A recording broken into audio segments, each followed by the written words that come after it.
감사합니다. 하나님께 영광을 돌릴게요. 혹시 주보를 안 받으신 분 있으면 오늘서부터 주보를 여러분이 받으셔야 됩니다. 왜냐하면 주보가 업그레이드 됐고요, 바뀌었고요.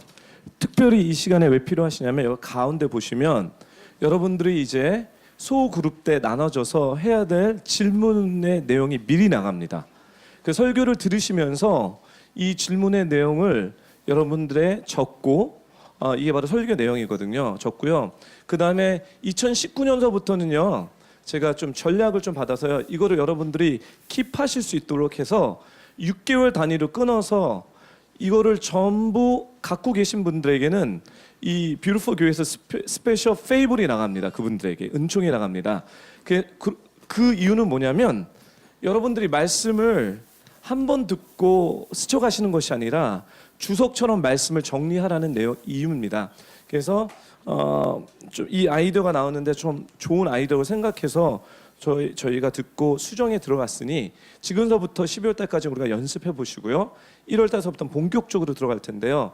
설교를 들으면서 여기 질문들을 이렇게 답을 쓰는데 어떤 질문은 1차적인 질문이고요. 설교 들으면 바로 아는 질문이 있고요. 어떤 내용은 뭐냐면 듣고 적용해야 되는 질문들이 있습니다. 그래서 이 적용하는 질문들은 아마 스몰 그룹 때 활발하게 얼만큼 더 깊게 넓게 높게 적용하냐에 따라 모임의 내용이 정말 충만해지고요, 풍성해지고 더 영적인 도움들이 많이 있을 것입니다. 그래서 이제 이거를 받으셔서 참고해 주시고 그렇게 하기를 부탁드립니다. 우리 백성혁 전도사님이 디자인했는데 잘했죠. 네, 우리 들어갔지만 격려의 박수를.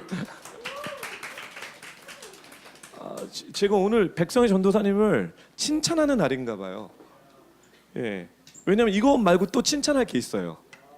예, 우리 박수영 집사님 잠깐만 나와 주실래요? 예, 잠깐만 나와 주시고요. 말씀을 보기 전에 제가 늘 리뷰를 합니다. 저번 주에 된 걸 리뷰를 했는데 백성혁 전도사님께서 이렇게 보시면 서머리를 저번 주 설교를 늘 서머리 합니다. 그래서 제가 저번 주에 볼 때도 너무 놀랬고요. 저번 주에 봤을 때도 놀랬는데 여기 잠깐 여기 이렇게 주시고 이번 주에 봤는데 또 놀랬어요.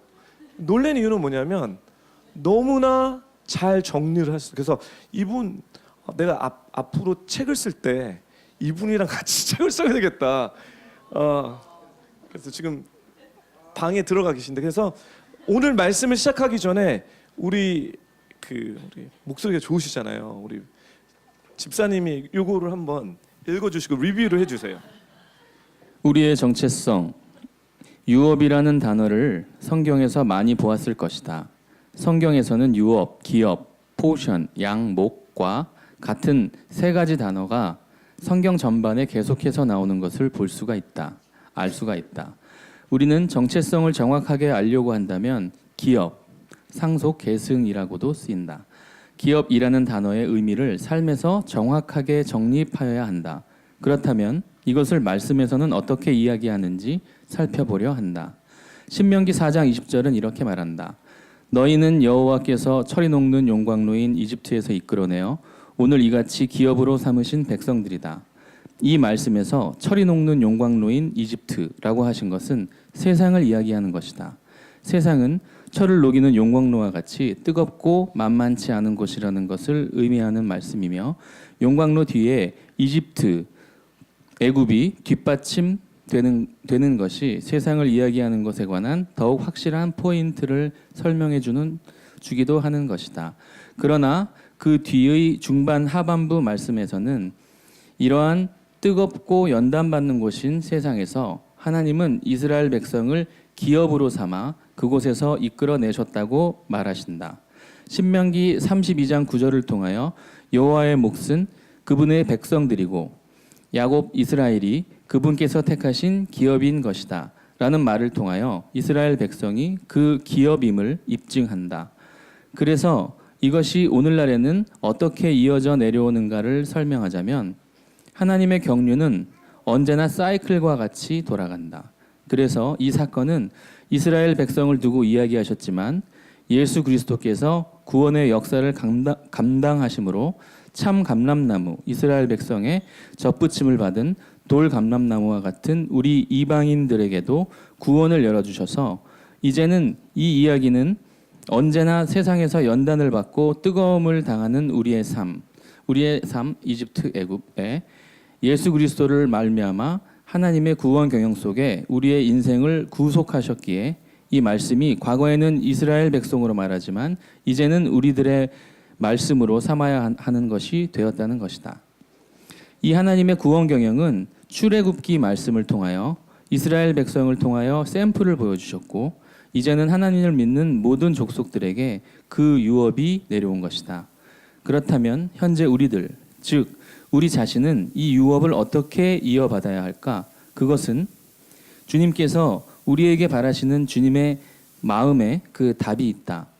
지금껏 우리가 배워왔던 것처럼 신부의 영성을 지니는 것이다.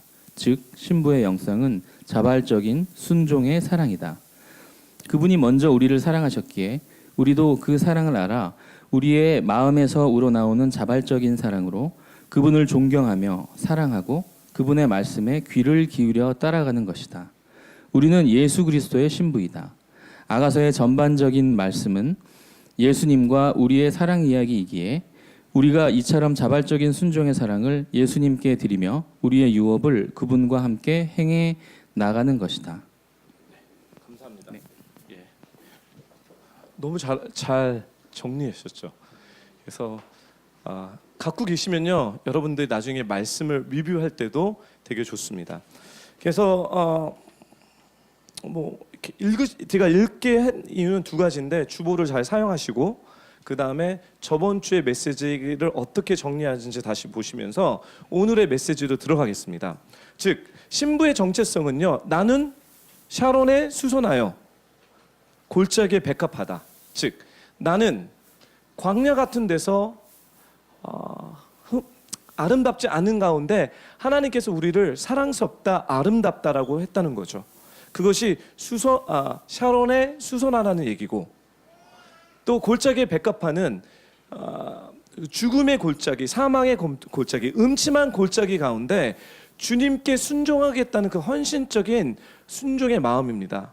슬라미 여인은 예전에 나는 검지만 사랑스럽습니다라는 이 진리로 시작했지만 나중에 어떻게 정체성을 만들냐면 자기는 사랑스럽고 자기는 주님께로 순종하겠다라고 바뀌는, 이렇게 좀 더 프로그레시브, 더 증개되는 어떤 고백이 저번 주에 이야기였고, 이것이 술라미 여인의 정체성이며 우리의 정체성인 것입니다.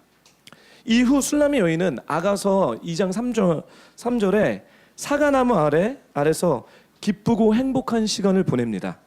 사과나무는 예수님이시고 예수님의 그늘 아래서 술라미 여인은 진정한 행복과 기쁨을 느낍니다.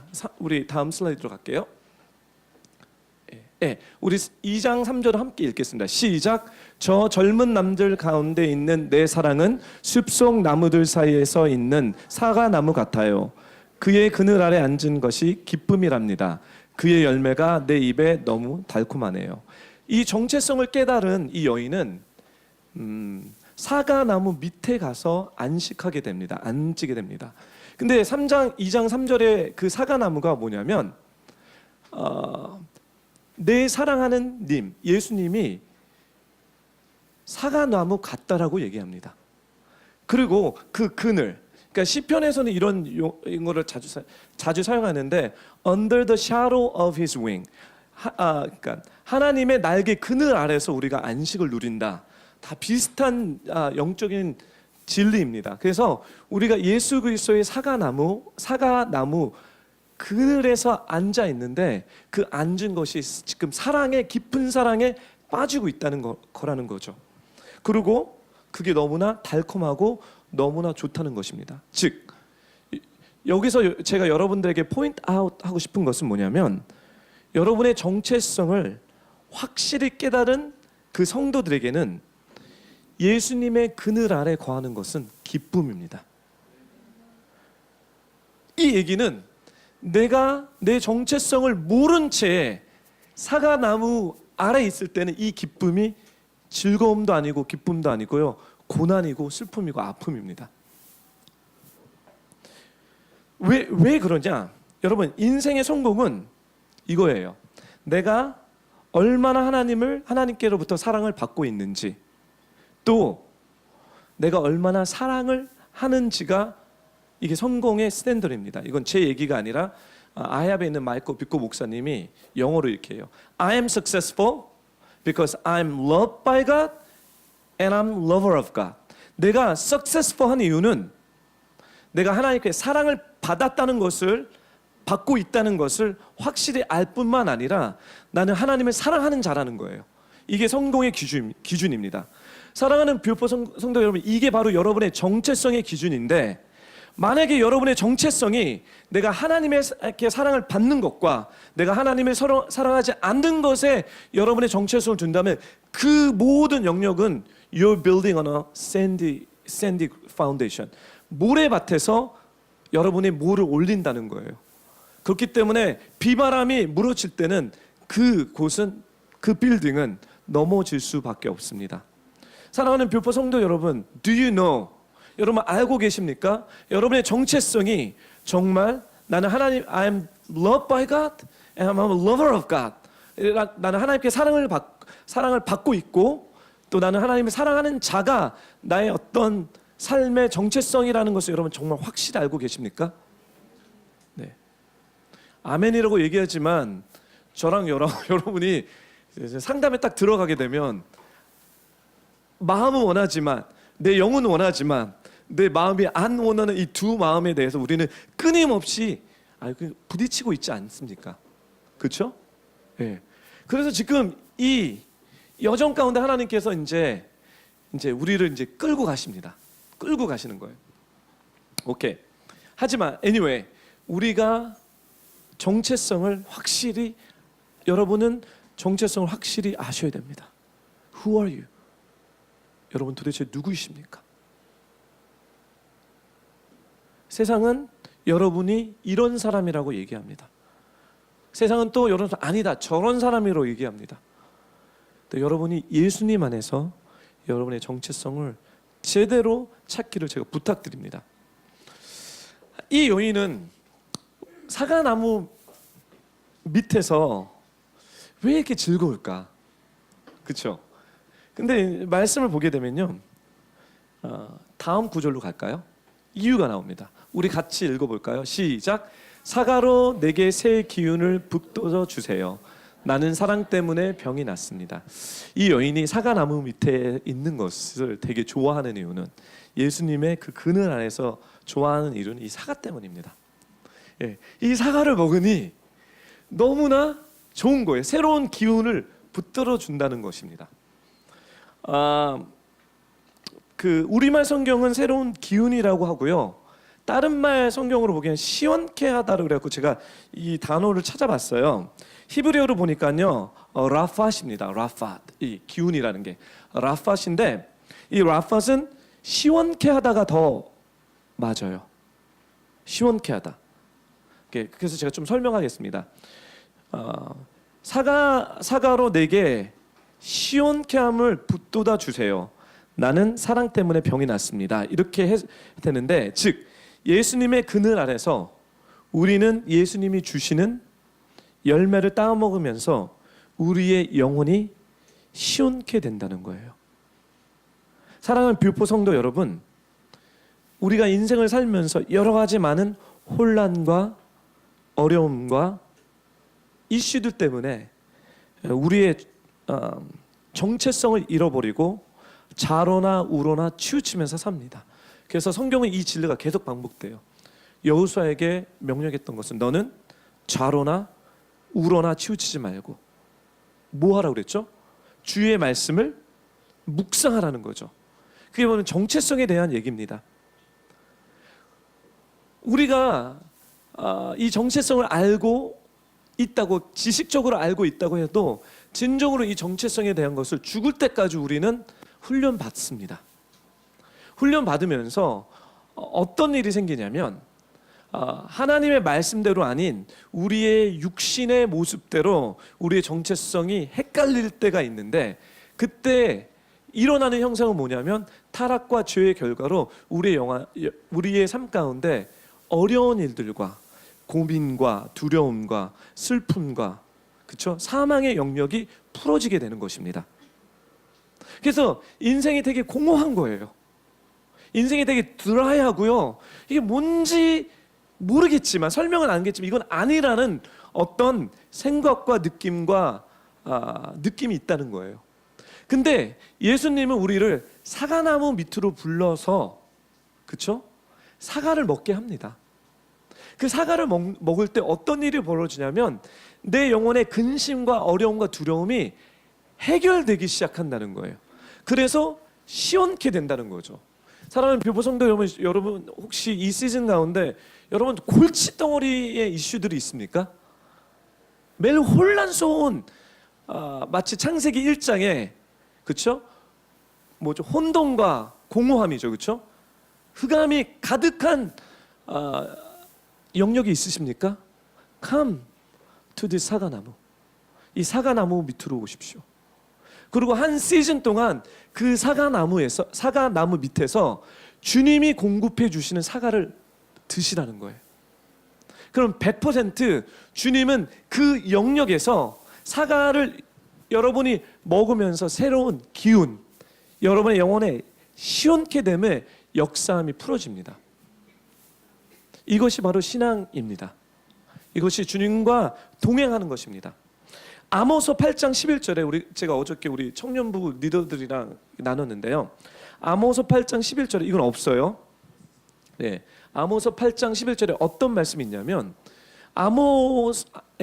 아모스라는 선지자가 이스라엘 백성들에게 예언을 하는데 이때 이스라엘 사람들은 매우 부유했습니다. 잘 살고 있었다는 거예요. 잘 먹고 잘 살고. 그런데 아모스는 심판의 메시지를 갖고 오면서 이렇게 얘기합니다.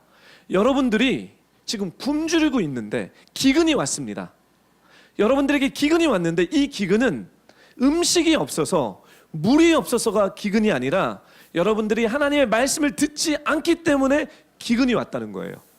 비록 성도 여러분, 지금 2018년도에 살고 있는 이 한국 땅에 많은 사람들이 정말 밥이 없어서 굶어 죽는 시대에 우리가 살고 있지 않습니다. 깨끗한 물을 못 마셔서 죽는 사람이 이 한국 땅에는 없습니다.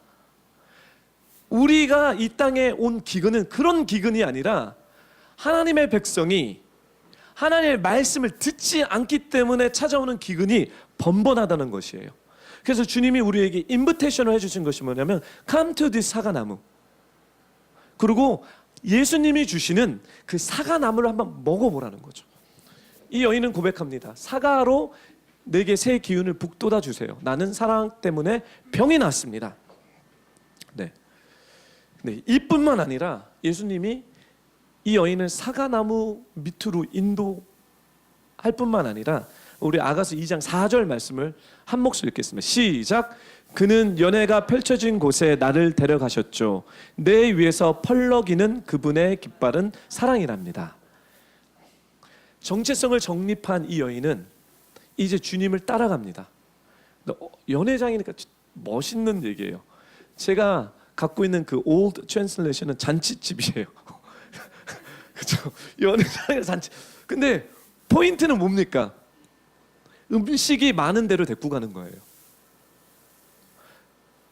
그 테이블에 앉아서, 그 식탁에 앉아서, 그 연회장에 앉아서 음식을 먹는 거예요.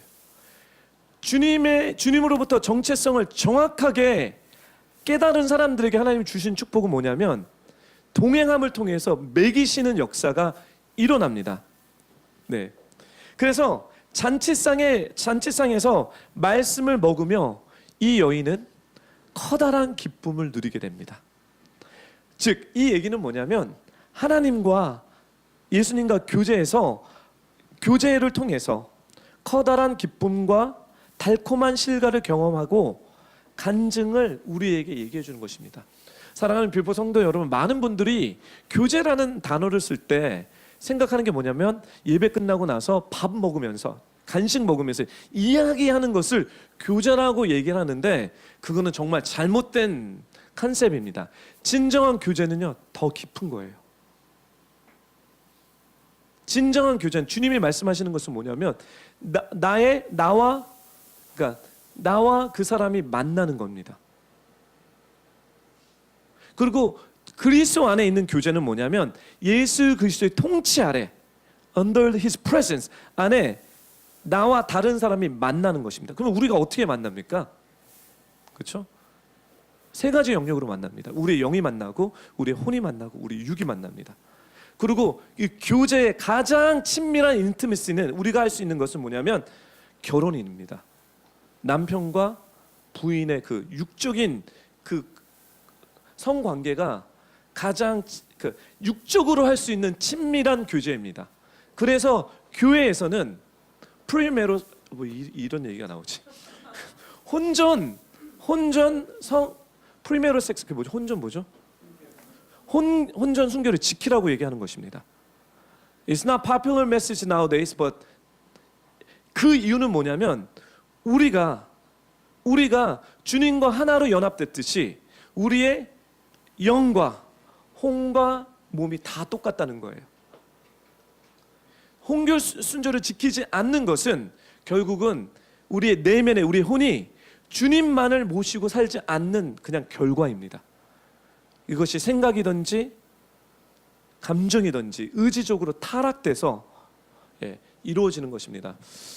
저는 젊은 세대에게 하나님 기회 주시면 이 인기 없지만 이 메시지가 한국 땅에서 풀어져야 된다고 저는 믿습니다. 이 메시지는 정말 거룩한 메시지고요. 한국 젊은이들을 향한 하나님의 메시지입니다. 혼전 순결은 단순히 그냥 이렇게 성적인 어떤 것을 하는 그 영역을 벗어서서 연합되는 것, 하나 되는 것의 이슈이기 때문에 우리 크리스천들에게는 매우 중요한 이슈입니다. 그래서 나중에 우리 이제 청년들이 이제 저한테 요구를 해요. 목사님, 그렇죠. 결혼을 어떻게 해야 되는지 그거 가르쳐 달라고, 누구를 만나야 되는지. 그래서 조만간 2019년도에 이런 세미나를 준비하고 있어요. 데이팅은 어떻게 해야 되는지, 그렇죠? 그래서 우리 청년분들 좀 기대하시고, 결혼에 관심이 많은데,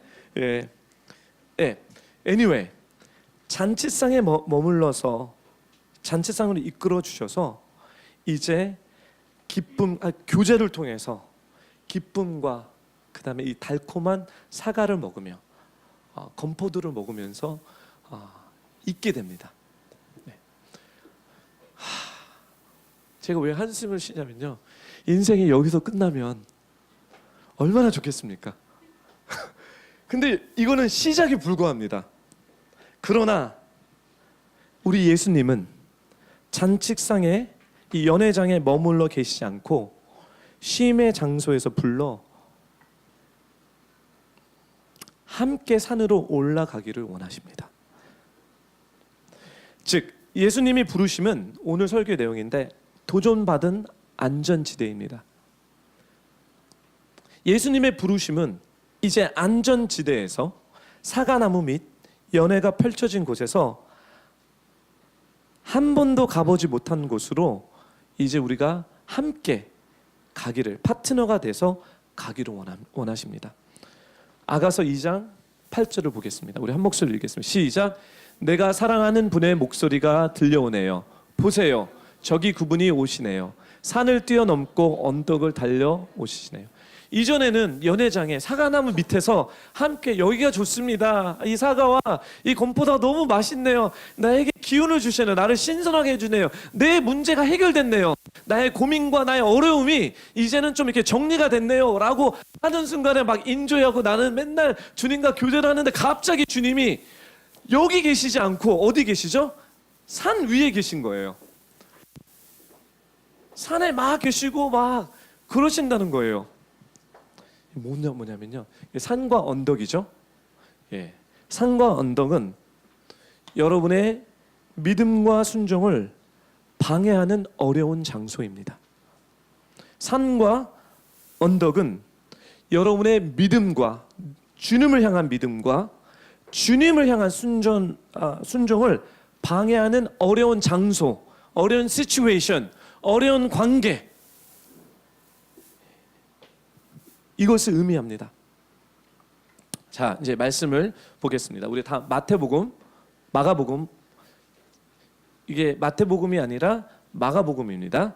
마가복음 11장, 죄송합니다. 마태복음 먼저네요. 마태복음 17장 20절. 우리 한 목소리 읽겠습니다. 시작. 예수께서 대답하셨습니다. 너희 믿음이 적기 때문에 나 진실로 너희에게 말한다. 너희가 겨자씨 하나 만한 믿음만 있었어도 이 산을 향해 여기서 저기로 옮겨가거라 하면 옮겨가지요. 너희가 못할 일이 없을 것이다. 마가복음 말씀 보겠습니다. 다음 시작.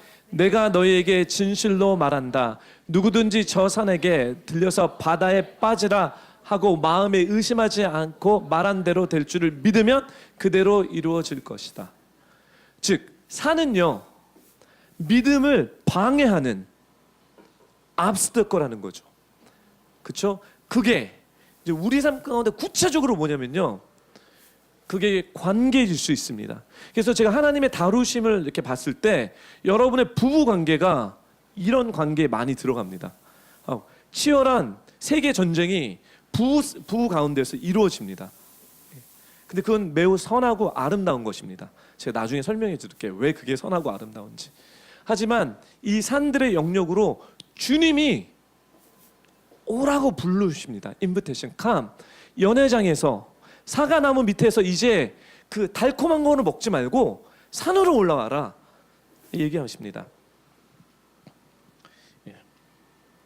그리고 아가서 2장 9절서부터 10절 사이에 예수님께서는 술라미 여인이 계속해서 사과나무 아래라는 익숙한 공간에 앉아 있기를 원치 않고 자신과 함께 일어나서 주님을 완전히 신뢰하고 믿고 따라서 발걸음을 내리라고 얘기하십니다. 우리 다시 한번 읽어볼까요? 9절 10절 시작. 내 사랑하는 그분이 노루처럼 어린 사슴처럼 달려오네요.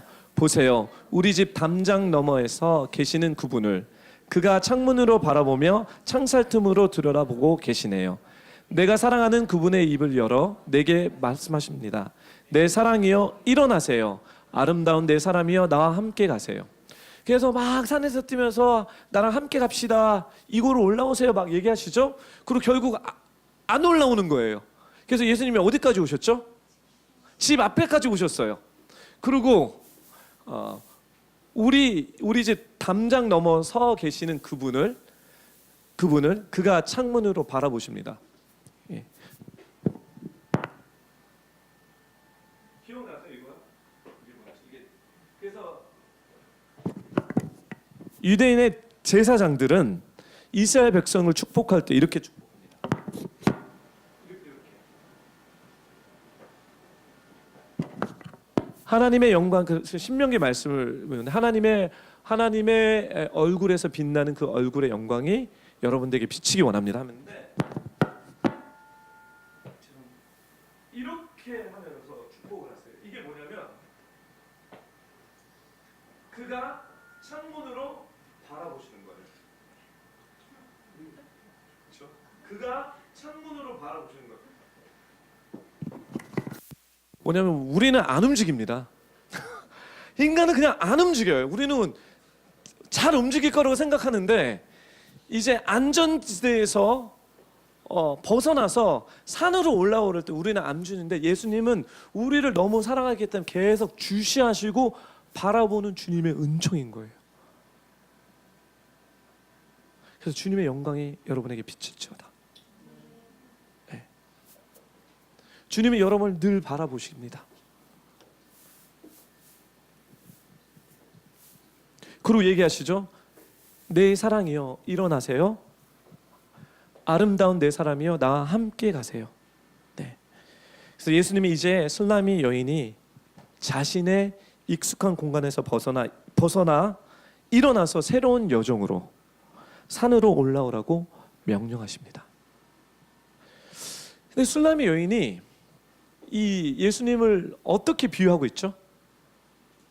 사슴과 노루요, 그렇죠? 그래서 저는 이제 말씀을 볼 때 이거를 생각해야 돼요. 왜 예수님이 사슴과 노루입니까? 그렇죠? 저 같았으면 예수님은 이렇게 라이언, 사자입니다. 이게 더 적합하죠, 그렇죠? 근데 이때는 사자이면 안 돼요, 예수님이요. 왜냐하면 이 산에서 저 산으로 막 꽁충꽁충.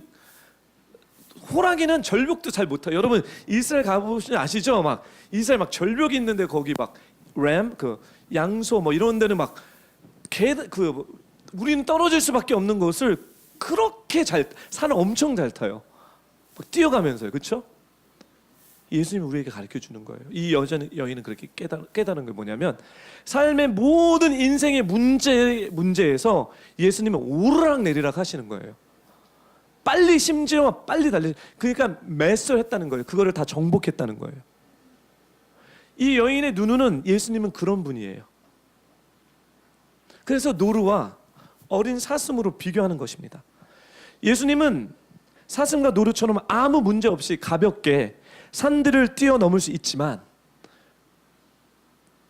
예수님은 자신과 함께 하도록 슬람의 여인을 초대하십니다.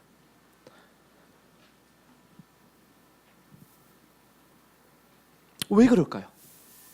질문은 왜 예수님만 그렇게 그럼 예수님만 뛰어다니시면 되지 왜 여인도 함께 뛰어다니라고 원하시는가요? 뭐 굳이 그렇게 해야 되나? 그냥 사과나무 밑에서 사과를 먹고 있으면 되지. 연회장에서 맛있는 음식을 왜 굳이 올라가러 할까요? 목요일 날 오신 분들은 이 내용에 대해서 3주 한 달을 제가 거의 얘기했습니다. 왜냐하면 좀 탁해놓고 이야기한다면 이게 무슨 얘기냐면 신부의 고민은 안전지대에 나와서 제가 편안한 컴포트존에 나와서 예수님과 함께 그 위험을 감행하는 것이 과연 안전할 건가? 내가 굳이 예수님 막 뛰어다니는데 내가 거기로 올라가는 것이 과연 내가 그 리스크를 택할 만큼 안전할 건가라는 거예요. 더 깊은 차원의 얘기면 뭐냐면 주님을 100% 신뢰하면서 순종할 수 있느냐는 건 이게 순종할 건가 아니면 내가 모험, 이게 도박이 아닌가라는 어떤 그렇게 생각, 감정 그런 상황 가운데 끌고 간다는 거예요. 그래서 도전을 받는 거예요, 여러분.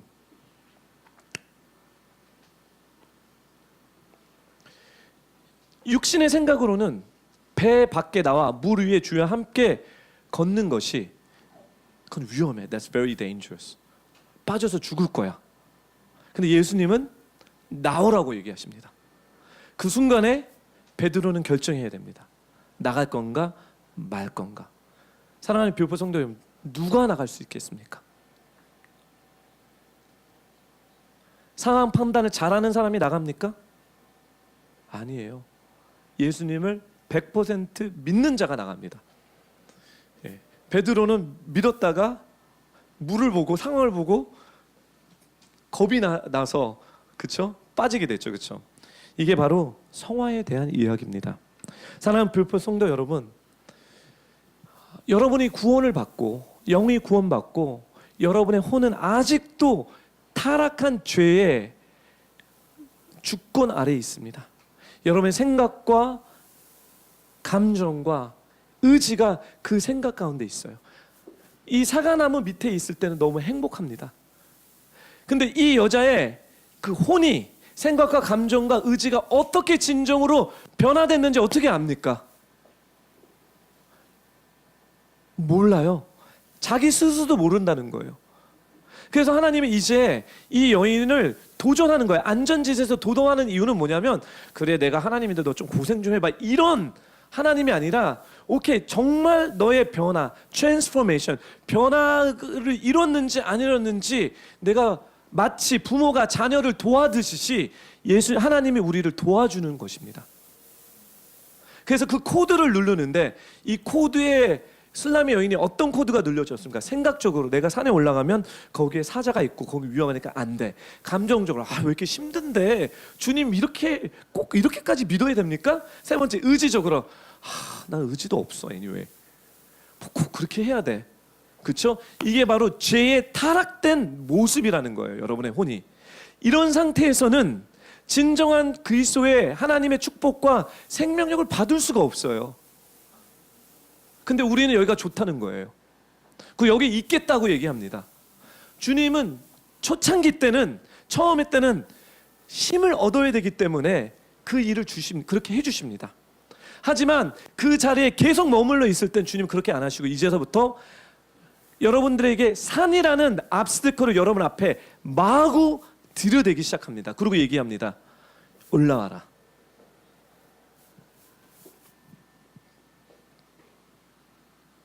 (13절에) 13절을 보겠습니다.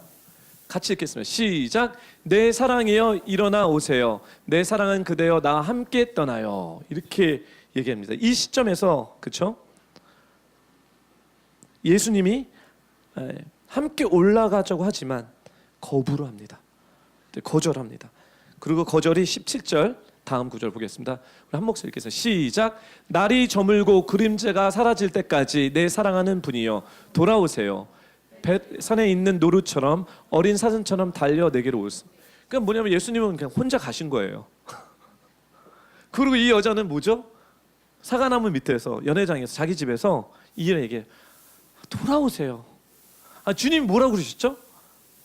함께 가자라고 했는데 굿바이 하고 하는 얘기가 뭐냐면 저는 여기가 좋으니까 여기서 만나주세요 라고 주님을 거부합니다.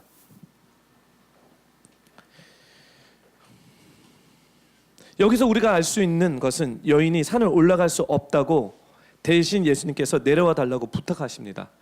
산으로 주님과 함께 가는 예수님의 명령에 신부는, 이 슬라미 여인은 주저하며 일어나지 않았습니다.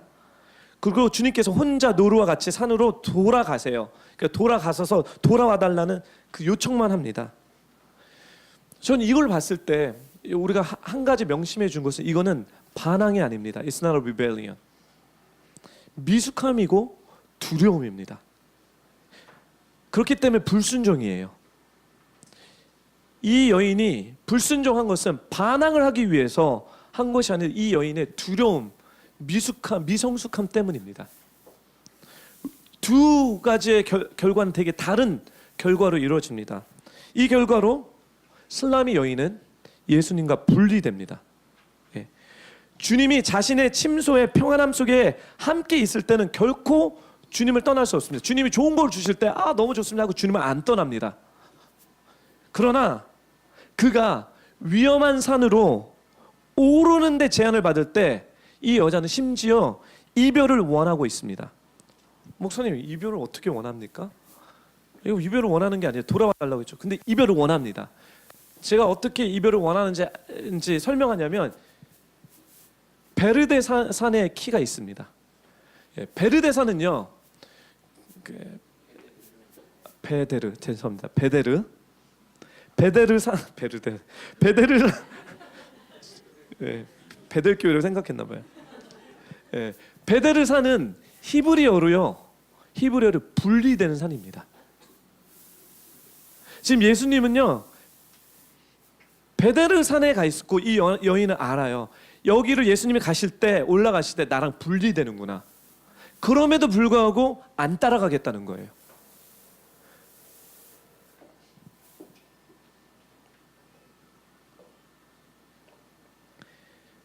예수님은 슬라미 여인이 산으로 오르기 원하십니다. 이것이 주님의 갈망입니다. 하지만 슬라미 여인은 두려움과 미성숙함 때문에 평안한 곳에서 벗어나서 믿음으로 살기를 두려워했습니다. 그저 사과나무 아래 앉아서 즐기고 싶을 뿐입니다. 슬라미 여인은 안전지대를 벗어나는 두려움 때문에 주님께 예! 라고 온전히 순종하지 못하고 예수님과 분리됩니다. 이게 선악과 사건이랑 비슷하죠. 그래서 제가 계속 얘기하는 것은 진리는 계속해서 우리에게 반복돼서 우리에게 가르쳐 주시는 거예요. 분리의 결과도 여러분이 뭔지 아시죠? 그렇죠? 네. 하지만 여기서 중요한 것은 이 슬라미 여인이 분리된 이유는, 불순종했던 이유는 하나님에 대한 도전도 아니고 rebellion, 반항이 아닙니다. 단지 이 여자 내면에 있는 혼의 차원의 생각과 감정과 의지 가운데 타락했던 그 옛 모습이 해결되지 않았기 때문에 나오는 결과입니다. 그래서 하나님이 이 시즌 가운데 이 슬라미 여인의 생각과 혼과 의지를 성화시키기 위해서, 다르기 위해서 불려오는 것입니다. 불순종을 통해서 이제 다음 설교를 했을 때 거기에 대해서 하나님이 어떻게 슬라미 여인을 다루시는지에 대해서 여러분들에게 제가 설명할 것입니다. 그러면서 여러분들이 알아야 되시는 것은, 깨달아야 되는 것은 뭐냐면, 나도 사과나무 밑에서 사과나무를 먹고 연회당에서 말씀을 먹고 행복하고 즐겁지만 이 장소에 하나님은 머물러 두지 않으시고 우리의 이 안전지대에서 산으로, 우리의 삶의 모든 영역의 산에서 성령님의 인도함 가운데 부르시고 계시는데, 이 일은 결코 쉬운 일이 아닙니다. 매우 어렵습니다. 근데 그 어렵고 힘든 것은 뭐냐면 주님을 100% 믿지 못함에서 나오는 것입니다. 리스크라고 생각합니다. 주님은 우리에게 그걸 가르쳐 주시는 거예요. 우리의 혼의 생각과 감정과 의지 가운데. 그래서 우리가 이것을 경험해 봐야지 주님이 안전한 분이라는 것을 우리가 100% 신뢰할 때 우리 안에 우리의 속사람이 그리스도의 형상으로 닮아가는 것입니다. 사랑하는 뷰포 성도 여러분, 제가 여러분들에게 도전하기 원합니다. 그 도전은 뭐냐면, 여러분 앞에 놓여져 있는 산이 무엇입니까? 여러분은 어떤 산 때문에 여러분 우왕좌왕하시고 계십니까? 그리고 그 산으로 올라가지 못하는 그 갈등이 도대체 무엇입니까? 이거를 여러분 스모 그룹 때 이 질문과 함께 나누시고 이 부분 가운데 여러분들이 훈련을 받으셔야 됩니다. 그리고 우리 성령님은 여러분의 결단과 함께 연합하여서 상호관계적이죠. 여러분의 속사람을 저주받았죠. 죄의 결과를 하나님께서 축복으로 바꾸시는 여정 가운데 여러분이 있습니다. 저희 교회는 이 영역에서 여러분들과 함께 동행하기를 원합니다. 같이 기도하겠습니다.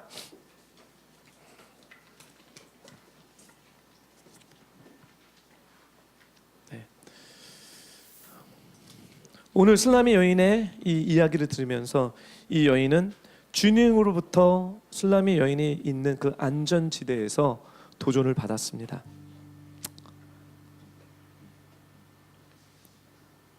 주님, 이 말씀이 이제 제게 온전하게 마음의 눈이 열려서 깨달아지기 원합니다. 아, 주님, 그래서 계속해서 나는 이 갈등 구조에 있었군요.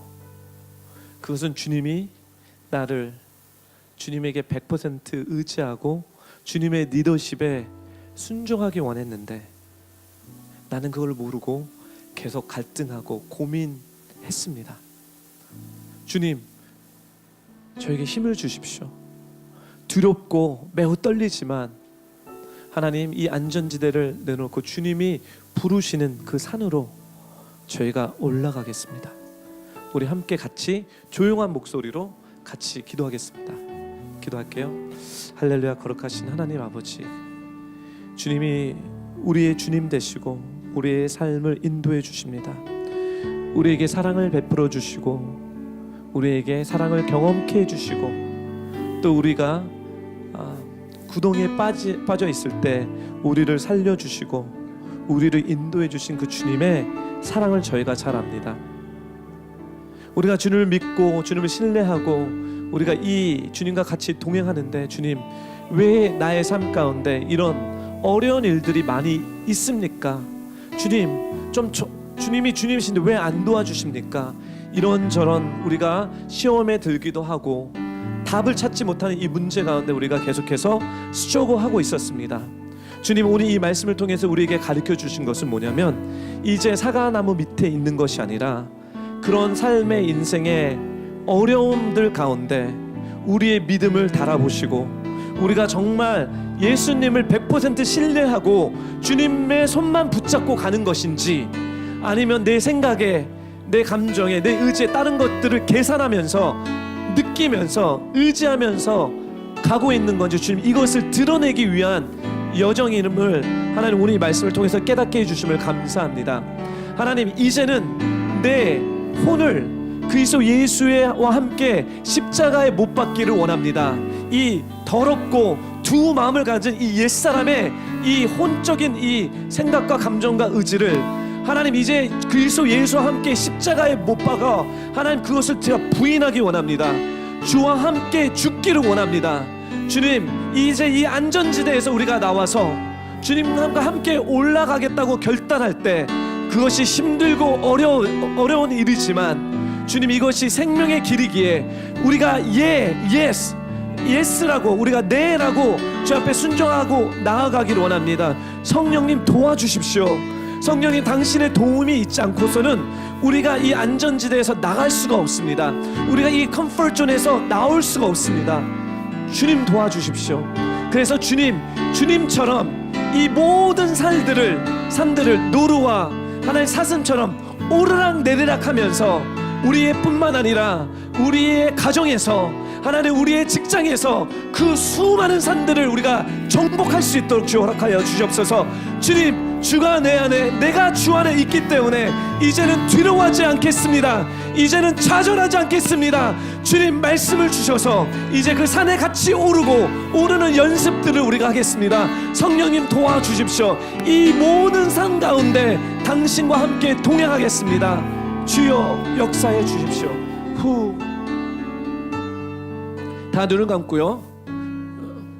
혹시 여러분 인생 가운데 다 눈을 감으시고 어떤 산 때문에 여러분 되게 이렇게 좌절하셨고 힘들어하셨고 심지어 주저앉으신 분, 지금 상황 가운데 그런 분이 있다면 다 눈을 감고 손을 올려주십시오.